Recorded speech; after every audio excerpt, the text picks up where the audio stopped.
d'ici, au-delà des frontières humaines et spirituelles. Jésus-Christ est Seigneur. Suivez un message pour toi, avec l'apôtre prophète Sédek Emmanuel. Shalom à toi qui m'écoutes, que la grâce de l'Éternel soit ton partage en ce début de semaine, dans le nom précieux de Jésus-Christ de Nazareth.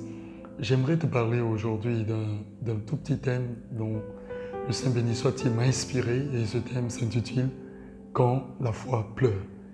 Eh bien, pour les lecteurs de la Bible, dans le livre des Hébreux, au chapitre 11, au verset 1er, il est écrit « Or la foi est une ferme assurance des choses qu'on espère et une démonstration de celles qu'on ne voit pas. Et pour l'avoir possédé, les anciens ont reçu un excellent témoignage. » Alors, quand la foi pleure, c'est simplement pour dire que généralement, les personnes qui sont appelées à de grandes destinées, généralement les personnes qui sont appelées à de grands espoirs sur la terre des hommes, sont des personnes qui vivent des moments assez particuliers de leur existence et qui se posent même souvent la question de savoir est-ce que Dieu les a abandonnés, si ces personnes croient bien sûr en Dieu, ou est-ce que le monde est en train de leur tomber dessus.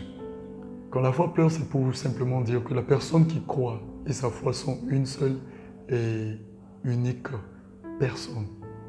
Excuse-moi de me répéter, mais c'est pour te faciliter la compréhension. Alors je suis juste en train de parler d'une personne qui se meurt, qui se plaint au fond d'elle-même, une personne qui se demande est-ce que je vais parvenir à atteindre mes objectifs. Eh bien, il est écrit, cherchez et vous trouverez, demandez, on vous donnera, et frappez et l'on vous ouvrira. Quand la foi pleure, c'est pour simplement dire que les larmes de souffrance de la foi, en début, se traduisent enfin par des larmes de joie. Que Dieu bénisse ta vie et qu'il te fasse énormément de bien. Persévère dans ce en quoi tu t'es investi et surtout sache que les plus grands espoirs ne se révèlent qu'aux plus grandes destinées. Et ceux qui sont des partisans du moins d'efforts, bien sûr, ne seront jamais acclamés. Alors sache que si actuellement ta foi est en train de pleurer, ces larmes ont une double fonction.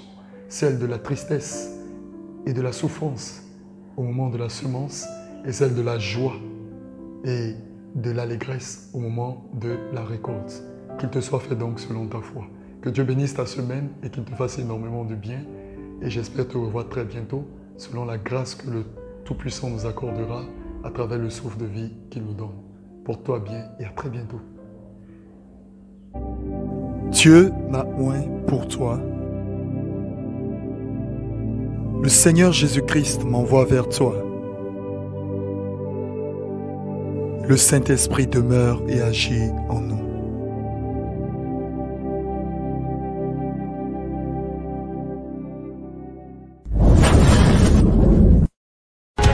C'était un message pour toi,